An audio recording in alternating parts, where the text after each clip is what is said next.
Hi guys, और बताइए कैसे हैं? सब बढ़िया? आई होप कि आप सब बढ़िया हो, आप सब ठीक ठाक और घर पे मन लगाकर पढ़ाई कर रहे हो। चलिए मैं स्टार्ट करता हूँ। मैं राजीव कुमार आपको स्वागत करता हूँ आपका अपना unique channel physics crack at jack में। आज हम लोग एक लॉ पढ़ेंगे, एक इंटरेस्टिंग लॉ पढ़ने वाले हैं, एक इंटरेस्टिंग टॉपिक पढ़ने वाले हैं जिसको हम गॉस लॉ के नाम से जानते हैं। कौन से लॉ के नाम से जानते हैं? गॉस लॉ के नाम से जानते हैं। And it is a most important law. आप पढ़कर देखें और सवाल बनाएं और एग्जाम में आए हुए प्रीवियस ईयर को देखें, आपको पता चल जाएगा कि ये कितना इंपॉर्टेंट लॉ है। तो हम लोग स्टार्ट करते हैं गॉस लॉ, है ना। कौन सा law? Gauss law. Most important law है भैया गॉस लॉ। गॉस लॉ को समझने से पहले हम लोग छोटा छोटा पॉइंट के बारे में स्टडी करेंगे। जैसे कि पहला पॉइंट इसमें स्टडी करेंगे क्या है, असलियत में बोला गया कि गॉस लॉ हम क्यों पढ़ते हैं। गॉस लॉ हम इलेक्ट्रिक फील्ड को कैलकुलेट करने के लिए पढ़ते हैं। तो सर अभी कूलम्ब्स लॉ कुछ पिछले चैप्टर में तो पढ़े थे, उससे क्यों नहीं करते हैं? तो कुछ चीज़ें ऐसे हैं, कुछ फिगर ऐसे हैं जिससे हम कूलम्ब्स लॉ के अनुसार कैलकुलेट नहीं कर सकते। हम लोग जब भी कैलकुलेट कर सकते हैं तो गॉस लॉ के अनुसार। असलियत में Gauss law is completely Coulomb's law. यहाँ पर लिखा जा सकता है कि जो गॉस लॉ है is completely Coulomb's law. Completely Coulomb's law. Gauss law कुछ अलग नहीं है, गॉस लॉ भी कूलम्ब्स लॉ ही है, बट इसमें थोड़ा सा अलग आता है relation electric field and charge के बीच में। मतलब यहां पर बोला गया कि जो गॉस लॉ है, गॉस लॉ जो है provided a different way to express relation between electric field and electric charge। यहाँ पर बोला गया कि गॉस लॉ जो हम लोग को प्रोवाइड करता है, ये एक अलग प्रकार का रिलेशन प्रोवाइड करता है। किसके किसके बीच में? Electric field and electric charge के बीच में, जो कि वो कूलम्ब्स लॉ से थोड़ा सा अलग होता है। चलिए थोड़ा थोड़ा करके एक एक पॉइंट आते हैं, फिर हम गॉस लॉ का मेन स्टेटमेंट पर आएंगे, क्योंकि गॉस लॉ समझने के लिए कई चीज़ों को समझना पहले बहुत ज़रूरी है। गॉस लॉ सबसे पहले बता दें कि गॉस लॉ जो होता है, गॉस लॉ के बारे में बोला जाए तो Gauss law is valid everywhere. ये हम हर जगह अप्लाई कर सकते हैं, एवरीवेयर वैलिड है, बट इट अप्लाई ओनली यहाँ पर कहाँ पे अप्लाई कर सकते हो? But it apply only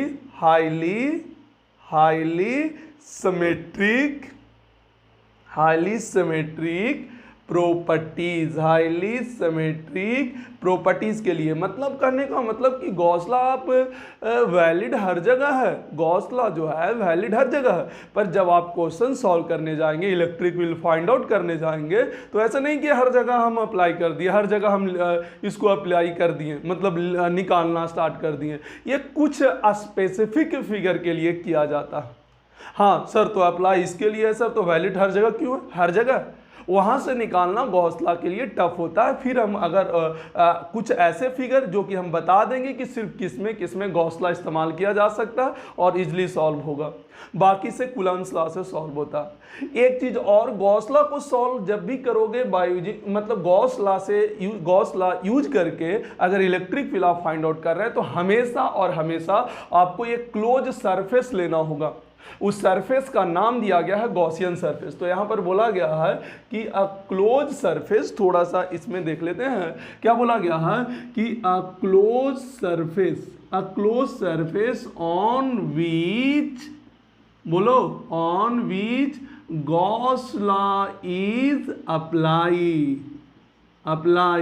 known as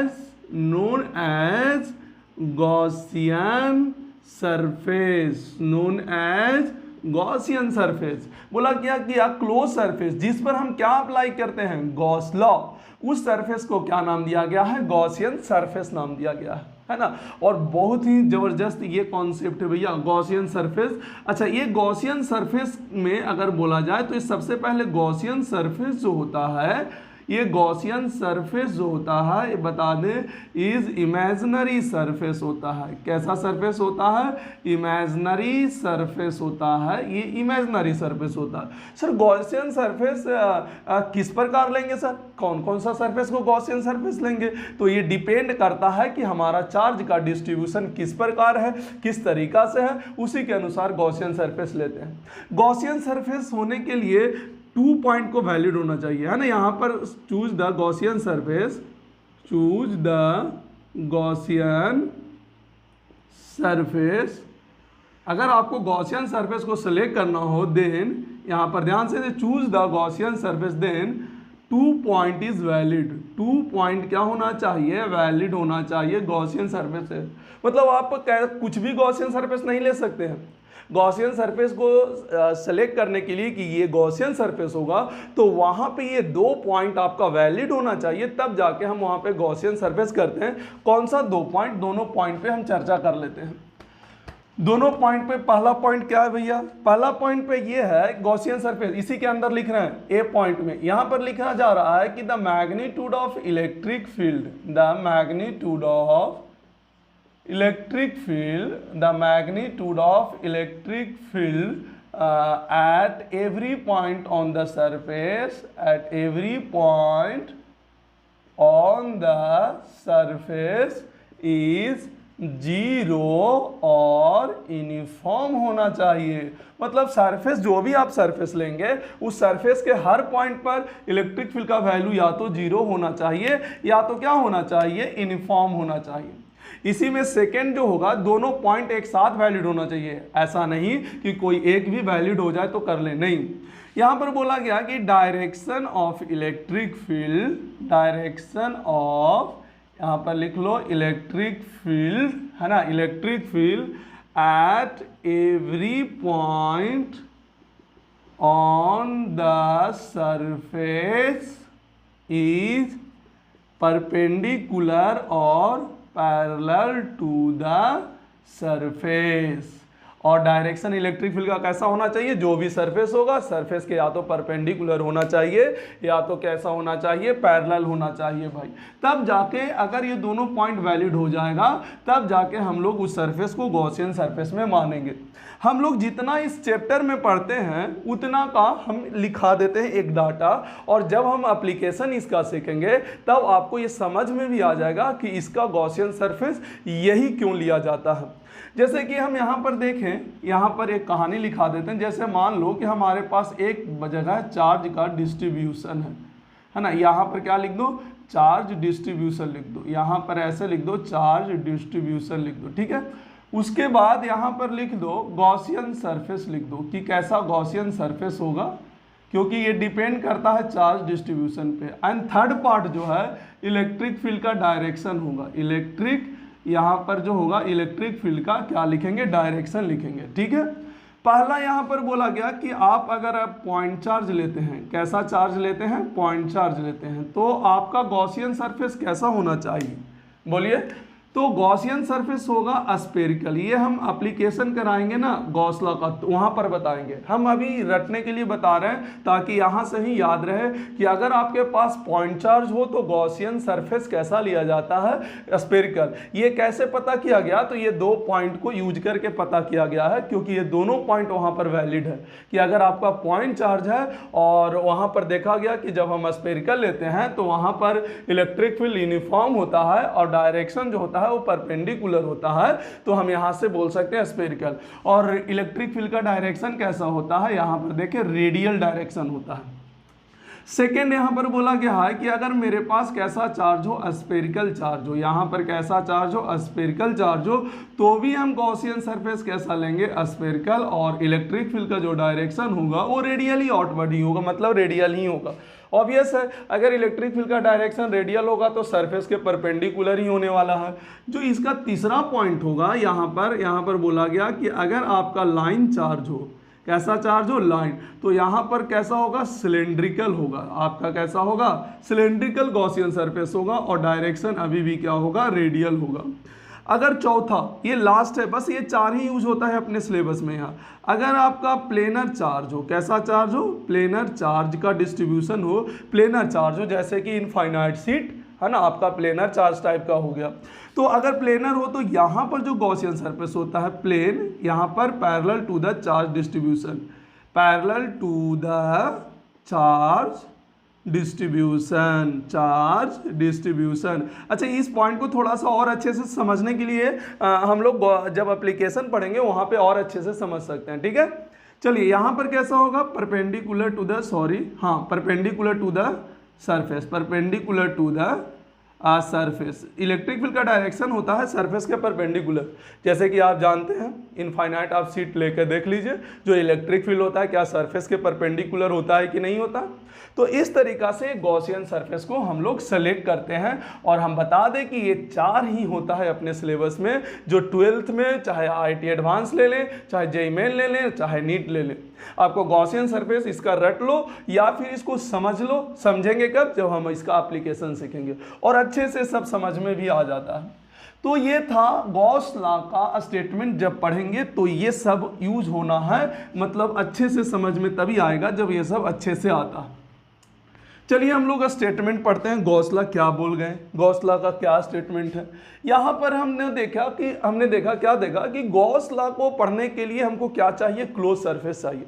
उन्होंने एक छोटा सा यहाँ पर ले रहे हैं, ये हमारे पास गॉसियन सरफेस है। कैसा सरफेस है, गॉसियन।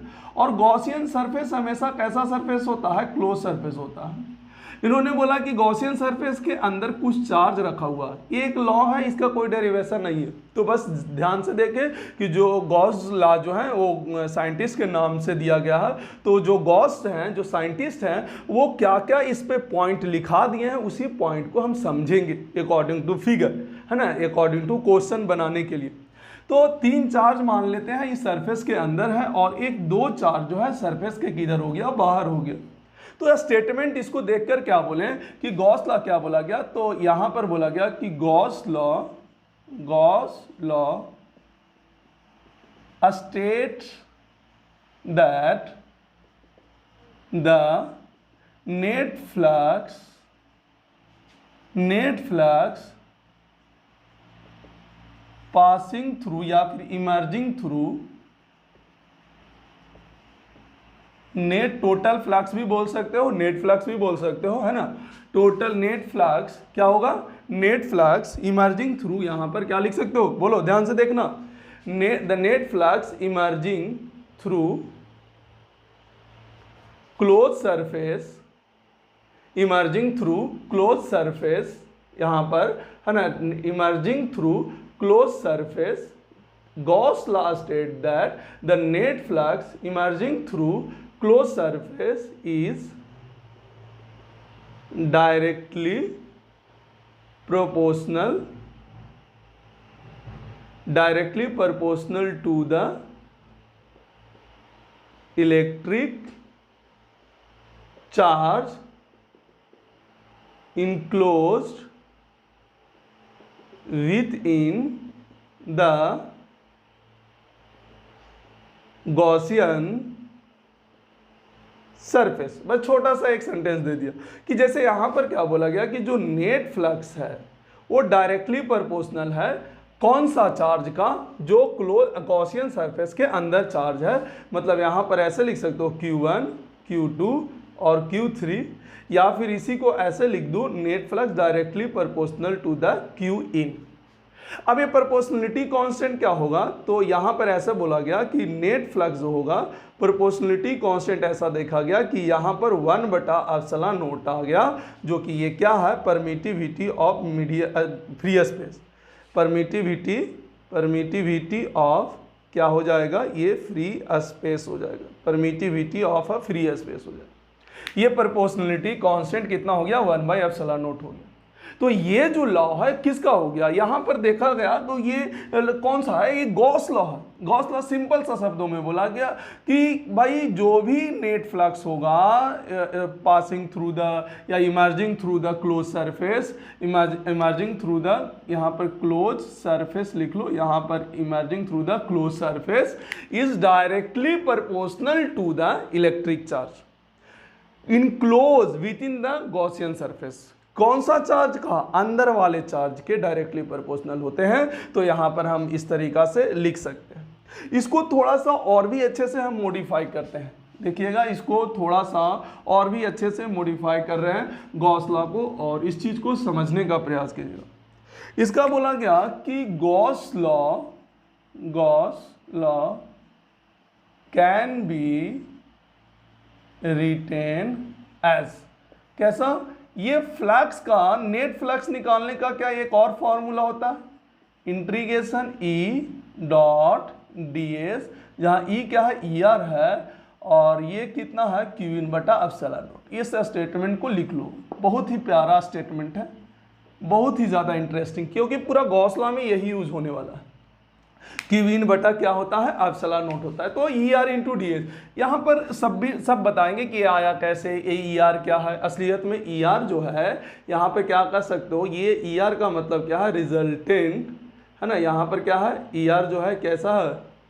रिजल्टेंट, यहाँ पर बोल सकते हो रिजल्टेंट इलेक्ट्रिक फील्ड है। ये क्या है सर? ये थोड़ा सा समझ में नहीं आया, बिल्कुल नहीं आएगा, अभी समझा रहे हैं इस चीज़ को, और भी अच्छे से समझ में आने वाला है ना। तो हम लोग ढंग से देख लेते हैं। तो ये नेट फ्लक्स है ERDS, क्योंकि फ्लक्स का एक और फॉर्मूला होता है जो कि इलेक्ट्रिक फ्लक्स में हम लोग पढ़ चुके हैं, और ये अभी तुरंत पढ़ेंगे क्यू इन बटा एप्सिलॉन नॉट होता है, जो कि ये चार्ज अंदर का, और वो अंदर का चार्ज किससे? मतलब गॉसियन सरफेस का अंदर का, और बटा एप्सिलॉन नॉट होता है। चाहो तो यहाँ से एक और चीज बोल सकते हो, इसका डेफिनेशन गॉस लॉ का एक और बोल सकते हो। यहाँ से बोल सकते हो कि जो it state that net flux emerging through, यहाँ से लिख सकते हो कि इमर्जिंग थ्रू, यहाँ से emerging through close surface is equal to the product of sum of enclosed charge and a constant 1 by epsilon not. ये किसका प्रोडक्ट है? देखो यहाँ पर जो बोला कि नेट फ्लक्स होगा वो प्रोडक्ट होगा किसका? यहाँ पर देखें, यहाँ पर जो होगा नेट फ्लक्स होगा किसका प्रोडक्ट होगा? किसके प्रोडक्ट के बराबर होगा? तो जो इनक्लोज चार्ज है और इंटू 1 बटा एप्सिलॉन नॉट। तो क्या यहाँ से यही वाला स्टेटमेंट तो आया? मतलब गॉस लॉ का सेकेंड स्टेटमेंट ऐसे भी लिखा जा सकता। एक तो स्टेटमेंट इसके पीछे वाला था कि it is directly proportional to the q in, मतलब अंदर के चार्ज, या फिर ऐसे भी लिख सकते हो कि it state that net flux emerging through the close surface is equal to the product of sum of enclose charge and a constant 1 by epsilon naught. यहां से आप लिख सकते हैं। अच्छा, अब इस चीज को सर, इसको थोड़ा सा समझाइए। बिल्कुल समझा रहे हैं, इस चीज को थोड़ा सा समझो कि ये कहां से आया, किस तरीका से ऐसा सोचा गया। भाई यहाँ पर ER सर रिजल्टेंट क्यों लिखा गया? रिजल्टेंट क्या सर, वो फील थोड़ा नहीं आ रहा है? बिल्कुल नहीं आएगा। थोड़ा सा इस चीज़ को हम लोग समझ लेते हैं, इसको थोड़ा सा और अच्छे से समझते हैं। देखना थोड़ा ध्यान से। जैसे एक काम करो, यहाँ पर एक गॉसियन सरफेस ले लेते हैं। ये क्या ले लेते हैं? ये हमारा कैसा सरफेस है? Gaussian surface.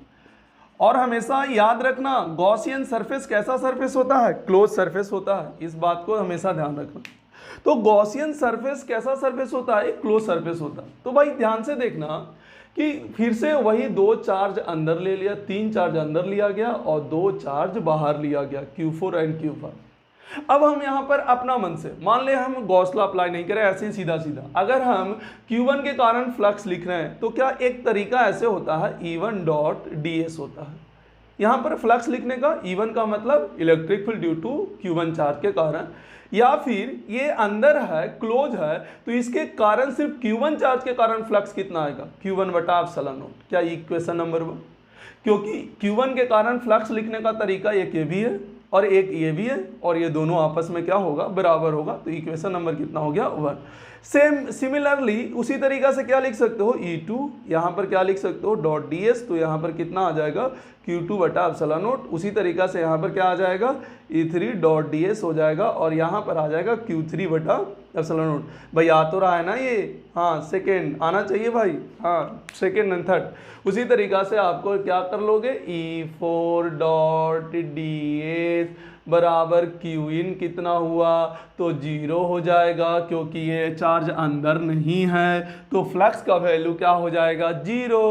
उसी तरीका से हम क्या कर लेंगे E5 डॉट ds कर लेंगे, तो पांचवा चार्ज भी सरफेस के बाहर है तो फ्लक्स का वैल्यू इसमें भी 0 हो जाएगा। इसका इक्वेशन नंबर 4 बोल दो, इसको 5 बोल दो और सबको क्या कर दो जोड़ देंगे, सबको हम क्या कर देंगे जोड़ देंगे। भाई जोड़ किसको नहीं आता, जोड़ लो। तो यहाँ पर हो जाएगा E1 डॉट ds प्लस क्या हो जाएगा E2 dot ds plus E3 dot ds plus E4 dot ds plus E5 dot ds क्या बराबर क्या हो जाएगा, इधर जब जोड़ेंगे तो Q1 Q2 और Q3 और बटा एप्सिलॉन नोट आ जाएगा। अब देखिए यहां से इसको क्या ऐसे लिखा जा सकता है, थोड़ा सा ध्यान से देखिएगा, E1 vector plus E2 vector plus E3 vector plus E4 vector and plus E5 vector और यहाँ पे ब्रैकेट में कर दीजिए डॉट प्रोडक्ट ds वेक्टर और इसको क्या हम Q इन लिख सकते हैं बटा एप्सिलॉन नोट। क्या कुछ कुछ वैसा लग रहा है जो गॉस लॉ के द्वारा लिखा जा रहा था, देखिए ध्यान से, क्या कुछ कुछ आपको वैसा लग रहा है कि नहीं लग रहा है, ये वाला चीज देखे ध्यान से।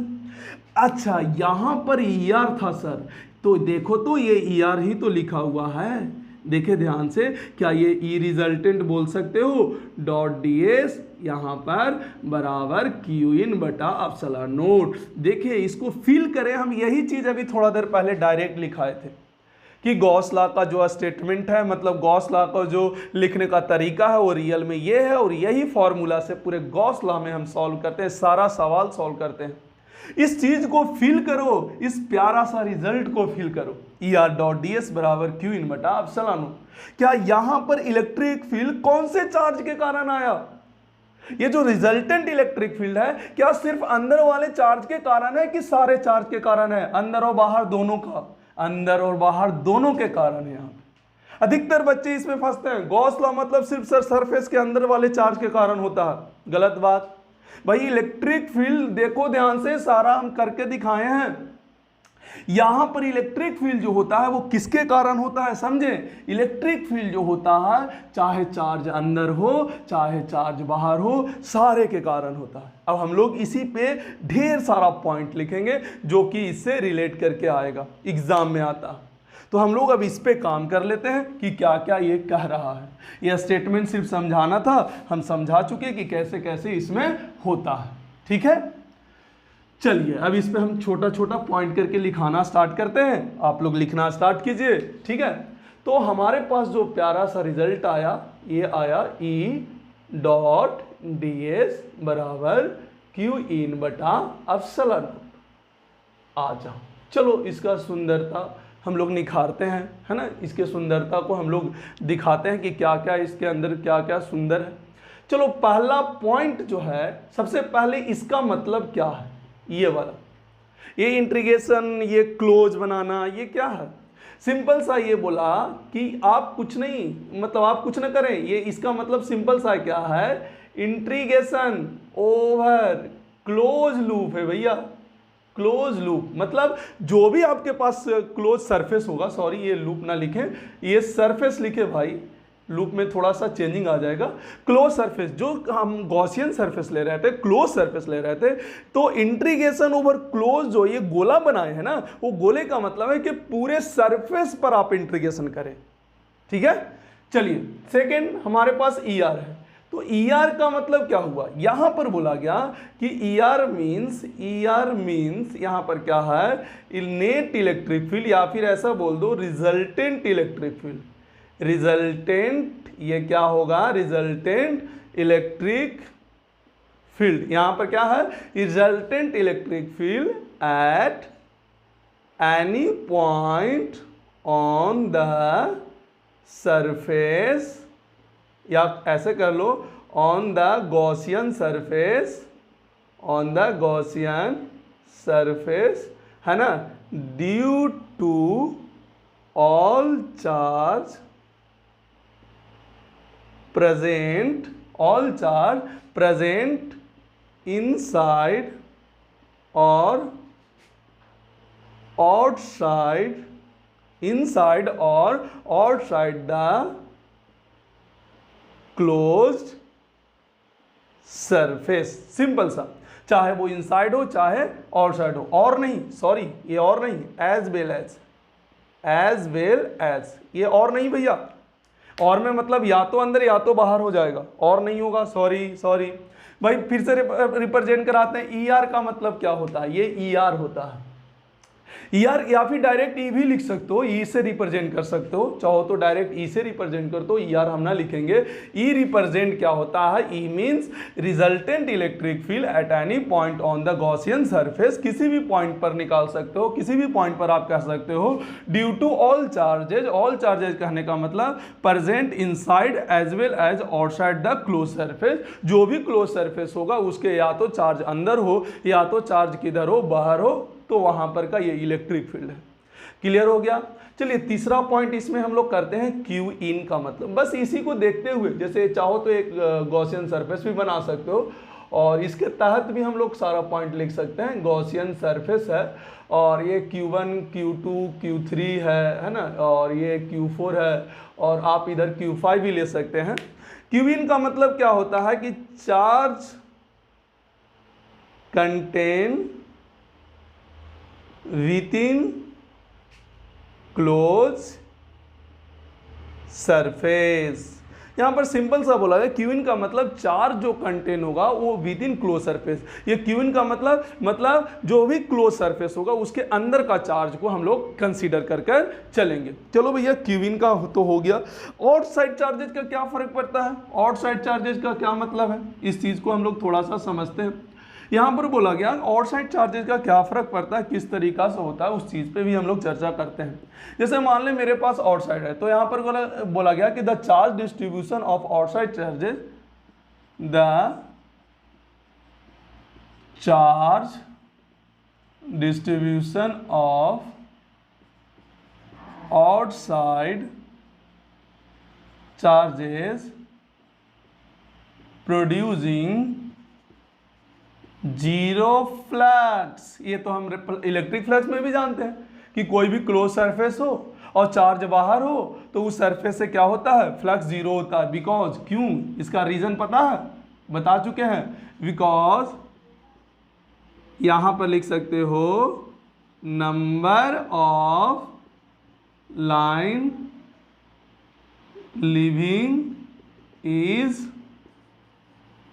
Equal to number of line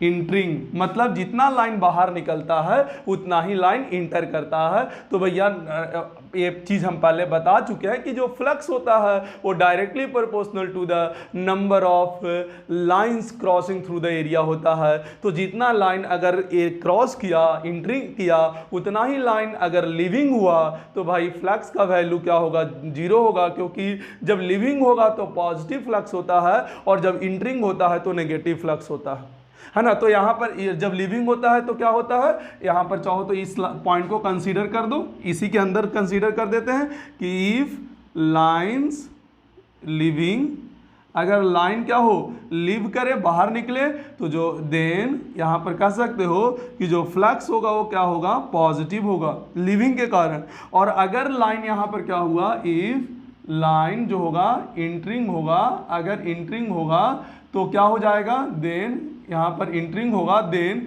जो फ्लक्स होगा, नेट फ्लक्स, वो क्या होगा? नेगेटिव होगा। या फिर यहाँ से ऐसे कह सकते हो कि if number of line leaving is greater than number of line entering, है ना। मतलब दोनों चीजें हो रहा हो तब के लिए बता रहे हैं। ये जो पर्सनल एक चीज हो तब का है, या तो लीव कर रहा हो तो पॉजिटिव और इंटर कर रहा हो तो नेगेटिव होगा। उसी तरीका से यहां पर आप देख लें कि मान लो दोनों चीज हो रहा है, इंटर भी हो रहा है और लिव भी हो रहा है। तो अगर नंबर ऑफ लाइन लिविंग बड़ा हो, ज्यादा हो, किससे? नंबर ऑफ लाइन इंटरिंग से। नंबर ऑफ लाइन इंटरिंग से क्या हो? बड़ा हो, तो क्या होगा? देन यहां पर कह सकते हो कि फ्लक्स, नेट फ्लक्स होगा वो क्या हो जाएगा? पॉजिटिव हो जाएगा ना भैया। देख लो ना ध्यान से, नेट फ्लक्स क्या हो जाएगा, पॉजिटिव हो जाएगा। लेकिन अगर इसी चीज में हम अगर ध्यान से देखें कि इंटरिंग ज्यादा हो गया, मतलब सॉरी हाँ, अगर इंटरिंग ज्यादा हो गया, बोला कि if number of line entering is greater than number of line leaving, then यहां पर क्या आ गया, नेट फ्लक्स क्या हो जाएगा, नेगेटिव हो जाएगा भाई, क्योंकि जो नंबर ऑफ लाइन इंटरिंग होता है वो नेगेटिव होता है और नंबर ऑफ लीविंग होता है पॉजिटिव होता है। तो इस बार नेगेटिव फ्लक्स ज्यादा था और पॉजिटिव फ्लक्स कम था, तो नेट फ्लक्स क्या हो जाता है, नेगेटिव हो जाता है। क्लियर है?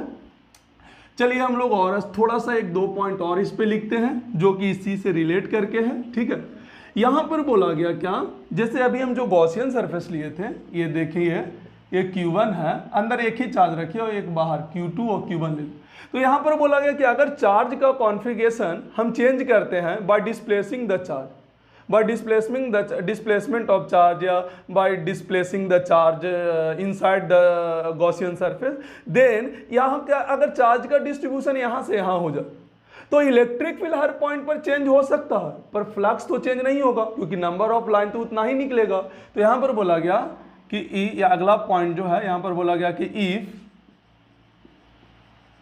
Change the configuration, if change the configuration by displacing the charge inside the Gaussian surface, then electric field at a point में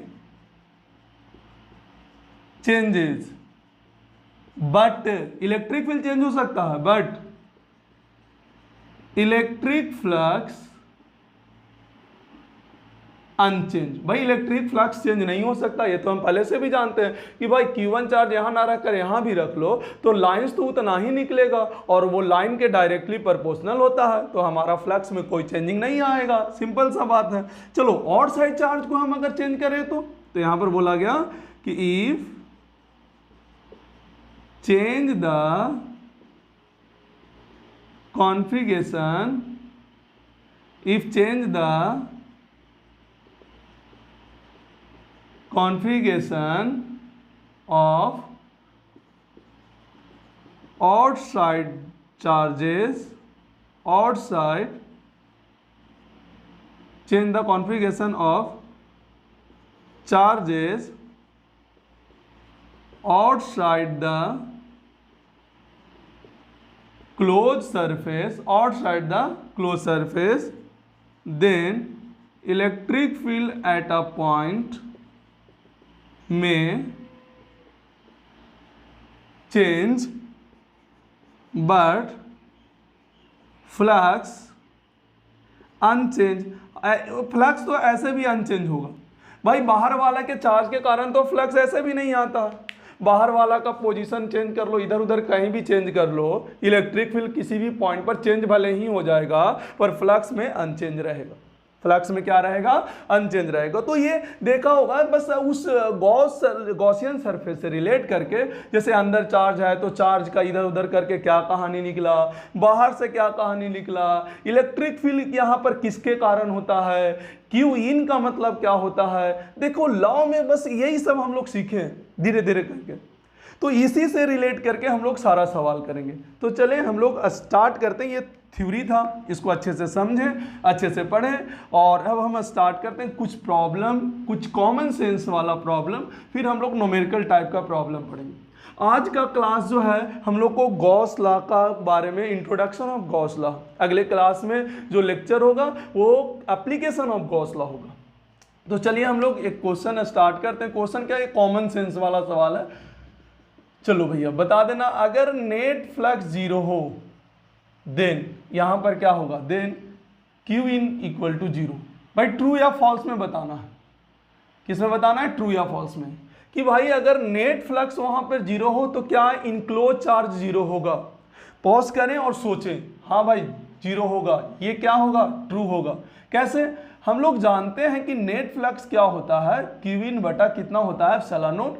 तो आपका अगर नेट फ्लक्स जीरो है तो ऑब्वियस है कि यहाँ पर क्यू इन का वैल्यू जीरो होगा, तभी नेट फ्लक्स जीरो होगा, क्योंकि एप्सिलॉन नॉट तो जीरो हो नहीं सकता क्योंकि वो कांस्टेंट है। अगला यहाँ पर बोला गया कि अगर नेट फ्लक्स का वैल्यू जीरो है तो क्या यहाँ पर हम कह सकते हैं कि electric field zero everywhere, electric field zero everywhere, बताएं ट्रू या फॉल्स। फिर से पॉज करें और बनाएं भाई। तो यहां पर देखें तो फिर से स्टेटमेंट ये ट्रू ही होगा। कैसे, हम लोग जानते हैं फ्लक्स का फॉर्मूला क्या होता है भाई, ई डॉट डी एस बराबर क्या होता है, क्यू इन बटा एप्सिलॉन नॉट होता है, यही होता है ना। और यही क्या होता है, नेट फ्लक्स होता है भाई। अगर मेरे पास ध्यान से देखना, सॉरी ये ट्रू अभी मत बोलो, ध्यान से समझ लो इस चीज को पहले, ये ट्रू नहीं है भाई, ध्यान से देखना अभी। क्या बोला, नेट फ्लक्स अगर जीरो है तो क्या इलेक्ट्रिक फील्ड जीरो एवरीवेयर, ये स्टेटमेंट क्या है, ये स्टेटमेंट जो है ये है फॉल्स। सॉरी भाई ये लिखने के लिए, ये फॉल्स स्टेटमेंट है।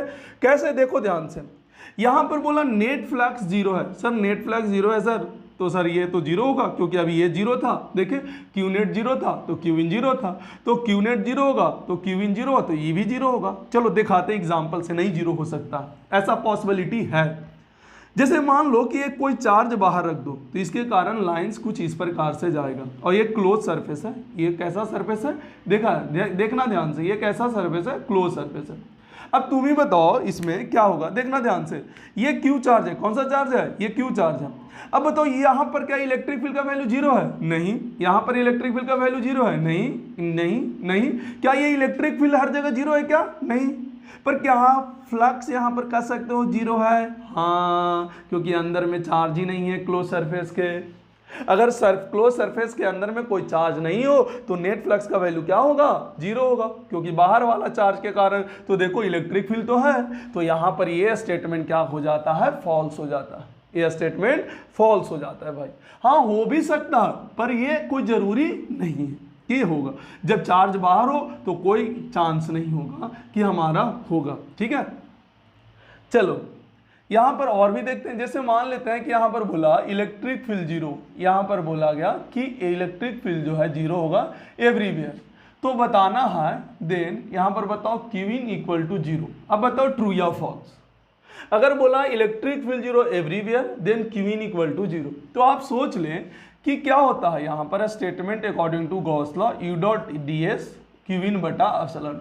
अब आप ही बताइए इलेक्ट्रिक फील्ड जीरो हो गया तो क्यू इन तो ऐसे ही जीरो होगा भाई, इसमें तो कोई चांस ही नहीं लेना है। इसका मतलब ये कैसा स्टेटमेंट हो गया, ये ट्रू हो गया भाई। इलेक्ट्रिक फील्ड अगर जीरो आपका है तो ऑब्वियस है क्यू इन बटा एप्सिलॉन नोट में क्यू इन का वैल्यू जीरो होगा, क्योंकि ये वाला वैल्यू जीरो हो जाएगा, और ये जीरो हो जाएगा तो फ्लक्स जीरो, और फ्लक्स जीरो तो क्यू इन जीरो, क्योंकि इनक्लोज चार्ज जीरो होगा तभी फ्लक्स जीरो हो सकता है।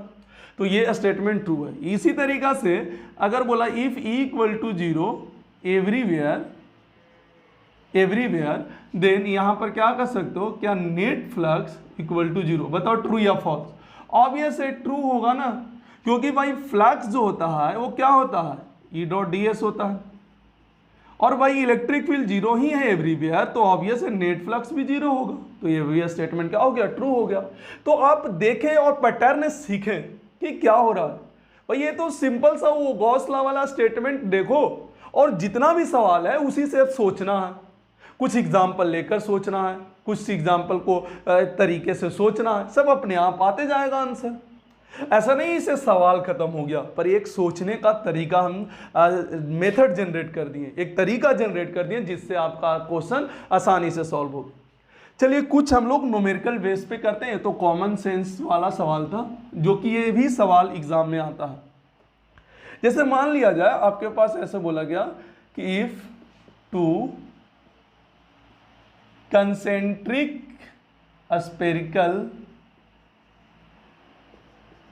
surface S1 and S2 and charge enclosing Q and 2Q respectively, then find पहला में ratio of flux through surface S1 and S2। And second सवाल इसमें क्या पूछा गया है ना, रेशियो फ्लक्स का पूछा गया। सेकेंड कि if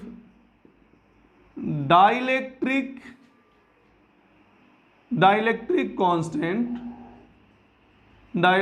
constant is equal to 5 for a sphere S1, then find new flux through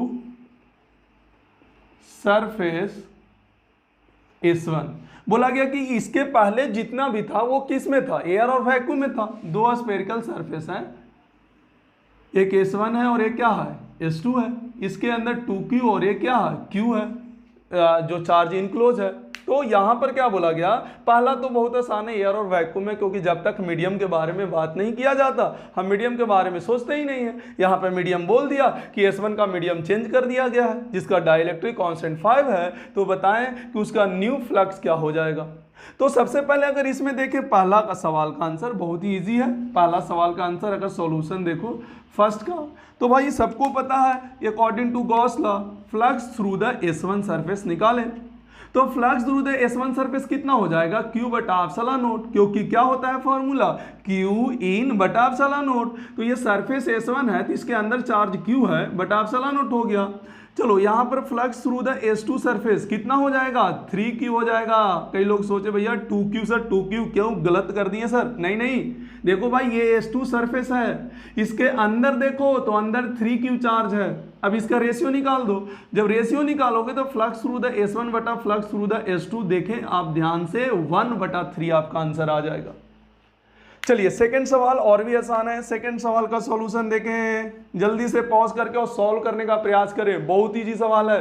भाई सोचो फ्लक्स थ्रू द S1 क्या होता है, इनक्लोज चार्ज और बटा एप्सिलॉन नोट। लेकिन याद करें कूलम्ब्स लॉ, क्या अगर हम मीडियम में रखते थे तो एप्सिलॉन नोट के जगह क्या पुट किया जाता था, epsilon naught into epsilon R, जो कि डाइलेक्ट्रिक कांस्टेंट होता था, epsilon naught into epsilon R. तो यहां पर जो होगा अगर मीडियम में आप रखे हैं तो यहां पर फॉर्मूला क्या बन जाएगा, Q इन बटा एप्सिलॉन नोट नहीं, epsilon naught into epsilon R. तो S1 सरफेस में चार्ज अंदर कितना है Q, एप्सिलॉन आर कितना है 5 इनटू एप्सिलॉन नोट। ये आपका flux through the S1 surface होगा। बस थोड़ा सा चेंज यही करना था कि जब भी आप इनक्लोज चार्ज की बात करेंगे तो बात सही है, लेकिन आप एप्सिलॉन नोट का बात करेंगे तो जैसे ही आप मीडियम चेंज कीजिएगा, एप्सिलॉन नोट कब होता है, जब एयर हो या वैक्यूम हो, लेकिन जैसे ही आप मीडियम चेंज करते हैं तो वहां पर epsilon naught into epsilon R लिखा जाता है। इस बात को आप ध्यान रखिए। चलिए एक और क्वेश्चन करते हैं लास्ट, और आज के लिए बस इतना ही रखेंगे, है ना। आज एक लास्ट क्वेश्चन कर लेते हैं ताकि गॉस लॉ को समझने में थोड़ा सा इजी हो सके, अगले क्लास में एप्लीकेशन बताएं तो थोड़ा और आसान रहे। भाई ध्यान देना, यहां पर बोला गया कि एक क्यूब ले, a cube of length L, ठीक है, length L and one corner at origin and extended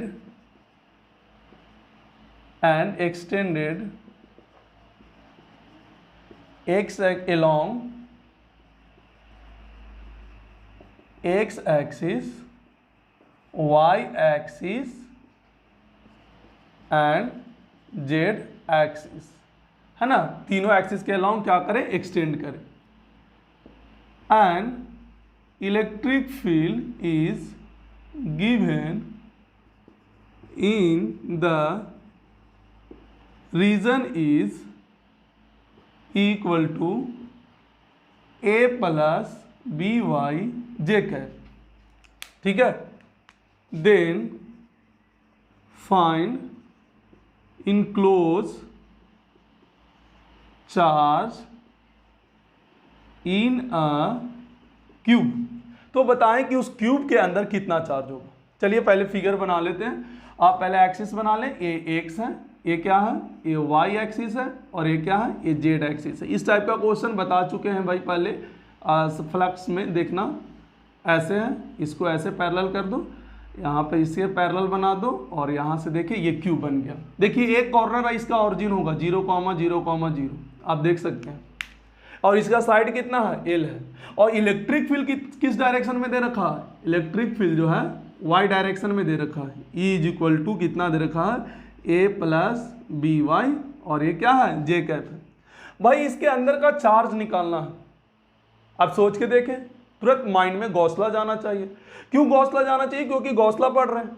भाई यहाँ पर सोच के देखो अंदर में चार्ज कितना है, तो सिंपल सा अगर हम नेट फ्लक्स निकाल लें तो हम लोग जानते क्या हैं कि नेट फ्लक्स बराबर क्यू इन बटा एप्सिलॉन नॉट, और नेट फ्लक्स किसी तरह से आ गया तो क्यू इन निकल जाएगा। तो नेट फ्लक्स कैसे निकालेंगे, याद करो एक क्वेश्चन कराए थे फ्लक्स में, क्या पिछले लेक्चर में, मतलब सेकेंड लेक्चर में शायद होगा, ई नोट एक्स आई कैप से रिलेट करके। क्या ये वेरिएबल है, नॉन यूनिफॉर्म इलेक्ट्रिक फील्ड है, पर क्या ये क्वेश्चन नॉन यूनिफॉर्म जैसा बना था क्या, नहीं, ये साधारण तरीका से बना था। तो हम वहां से सेम यहाँ पर एक्स ना होकर यहाँ पर वाई है, तो हम यहाँ से पहले फ्लक्स नेट निकाल सकते हैं। तो सोच के देखो ये किस डायरेक्शन में इलेक्ट्रिक फील्ड है, सिर्फ वाई डायरेक्शन में। तो यहाँ पर हमारे पास 6 सरफेस है, तो कौन से सरफेस में फ्लक्स आएगा, उस सरफेस से यहां पर सिर्फ फ्लक्स आएगा जिस सरफेस का area vector along the Y direction होगा, क्योंकि बाकी का एरिया वेक्टर तो और इलेक्ट्रिक फील्ड आपस में परपेंडिकुलर हो जाएगा। तो अगर एरिया वेक्टर और इलेक्ट्रिक फील्ड अगर आपस में परपेंडिकुलर होता है बच्चों, तो क्या फ्लक्स का वैल्यू क्या 0 हो जाता है कि नहीं होता है, होता है ना भाई। तो यहां पर कर सकते हैं कि सिर्फ कौन सा आएगा, नामकरण कर दो A B C D, इस सरफेस से आएगा, और एक सरफेस है E F G H, बस ये 2 सरफेस से ही फ्लक्स आएगा। तो पहले हम दोनों सरफेस से हम लोग क्या करते हैं, फ्लक्स को कैलकुलेट कर लेते हैं।